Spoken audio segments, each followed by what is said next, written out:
በስመ አብ ወወልድ ወመንፈስ ቅዱስ አሐዱ አምላክ አሜን። 7 መጋቢት ሎማዓንቲ ወርሓዊ በዓሉ ናይ ቅድስት ስላሴ በረከቶምን ረድኤቶምን ምሕረቶምን ናይ ኣጋዕዝተ ዓለም ስላሴ ምስ ኩላትና ህዝበ ክርስቲያን ይኹን።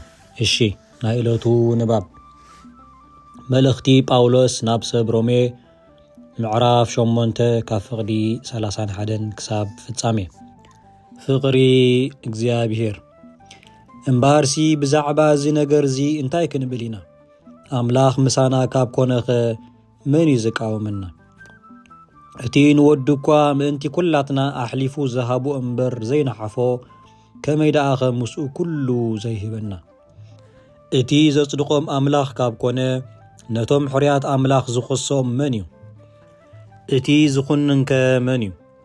እቲ ዝሞተ እረ ካብ ሙታት እኳ ዝተንስአ ኣብ የማን ኣምላኽ ኮይኑውን ምእንታና ዝልምን ዘሎ ክርስቶስ ኢየሱስ እዩ።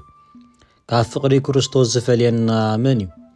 ከመዮ ምእንታኻ ሙሉእ መዓልቲ ንቕተል ኣለና ከም ኣባጊዕ ማሕረዱ እንተቖጸርና ዝብል ጽሑፍ ዘሎ መከራዶ፣ ጸበባዶ፣ ስደትዶ፣ ጥሜትዶ፣ ዕርቃንዶ፣ ድንገትዶ ወይስ ሞት እምበኣር ኣብ ልዕሊ ዝኹሉ እዚ በቲ ዘፍቀረና ክርስቶስ ዓወት ብምርካብ ካብቶም ዝሰዓሩ ኣዚና ንበልጽ ኢና። ስለዚ ሞት ኮነ ህይወት፣ መላእኽቲ ኮኑ ገዛእቲ፣ ዘሎ ኮነ ዝመጽእ ወይ ሓይልታት፣ ላዕለዋይ ኮነ ታሕተዋይ፣ ካልእ ፍጥረት እውን እንተኾነ ካብታ ኣብ ክርስቶስ ኢየሱስ ጐይታና ዘላትና ፍቕሪ ኣምላኽ ኮቶ ክፈልየና ዝኽእል ከም ዘየልቦ ኣረጋጊጸ ኣለኹ።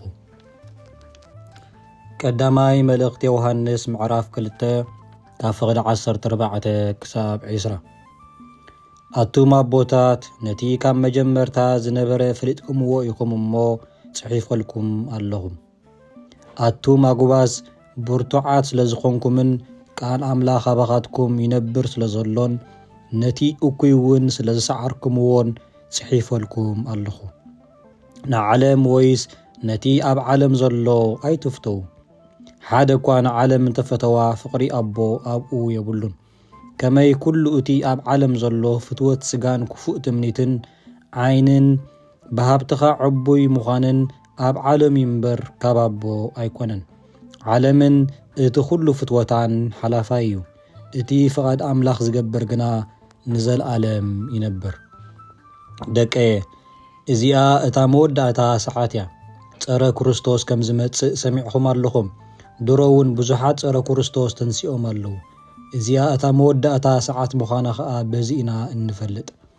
ንሳቶም ካባና እዮም ወፂኦም፣ ግናኸ ካባና ኣይነበሩን። ካባና ነይሮም እንተዝኾኑ ምሳና ምነበሩ ነይሮም፣ ግናኸ ካባና ከም ዘይኮኑ ምእንቲ ክገሃድ ወፁ። ግብረ ሃዋርያት ምዕራፍ 5 ካብ ፍቕዲ 17 ክሳብ 24 ሃዋርያት ከም ዝተሰዱ። ሽዑ እቲ ሊቃነ ካህናትን እቶም ምስኡ ዝነበሩ ኩሎም ወገን ሰዱቃውያንን ቅንኣት መሊእዎም ተንስኡ፣ ሒዞም ድማ ኣብ ቤት ማእሰርቲ ኣእተውዎም። መልኣኽ እግዚኣብሔር ግና ብለይቲ ነቲ ማዕጾ ቤት ማእሰርቲ ኣርሕዩ ንወፃኢ ኣውፅኦም። ኪዱ ኣብ ቤት መቕደስ ደው ኢልኩም ነዚ ናይ ህይወት ቃል ንህዝቢ ንገሩ በሎም። ሃዋርያት ነዚ ምስ ሰምዑ ኣጋ ጽባሕ ምስ ኮነ ናብ ቤት መቕደስ ኣትዮም መሃሩ።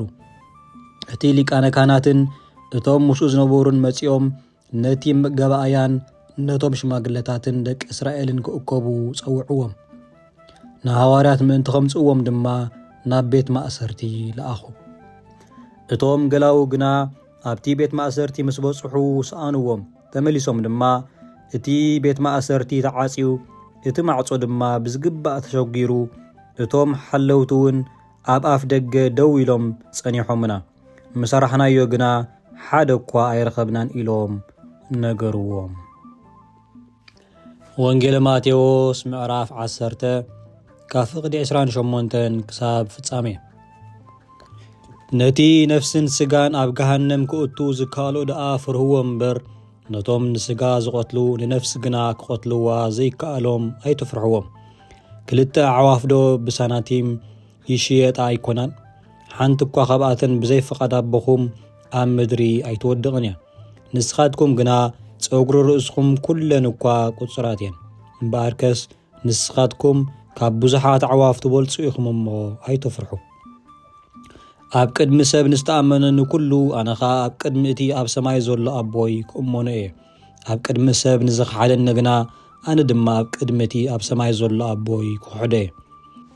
ኣነ ናብ ምድሪ ሰላም ከውርድ ዝመጻእኹ ኣይምሰልኩም፣ ኩናት ደኣ እምበር ሰላም ከውርድ ኣይመጻእኹን። ወዲ ካብ ኣቡኡ ጓል ከኣ ካብ ኣዲኣ መርዓት ካብ ሓማታ ክፈልየ ዝመጻእኹ። ንሰብ ከኣ ጸላእቱ ቤተሰቡ ክኾኑ እዮም። እቲ ነብኡ ወይ ነዲኡ ካባይ ኣብሊጹ ዘፍቅር ንዓይ ኣይበቅዕን እዩ።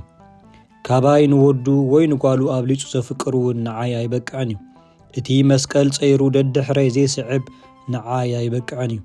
ህይወቱ ዝረኽባ ከጥፍኣ እዩ፣ ንህይወቱ ምእንታይ ዘጥፍኣ ኸኣ ክረኽባ እዩ። ንዓኻትኩም ዝቕበል ንዓይ ይቕበል፣ እቲ ንዓይ ዝቕበል ድማ ነቲ ዝለኣኸኒ ይቕበል።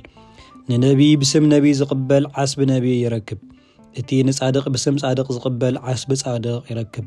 ካብዞም ንኣሽቱ ንሓደ እኳ ብስም ወደ መዝሙር ዝውሑል ብርጭቆ ማይ ጥራይ ዘስቲ ዓስቡ ከም ዘይስእን ብሓቂ እብለኩም ኣለኹ። ስብሃት ለእግዚአብሔር ወለወላዲቱ ድንግል ወለመስቀሉ ክቡር አሜን።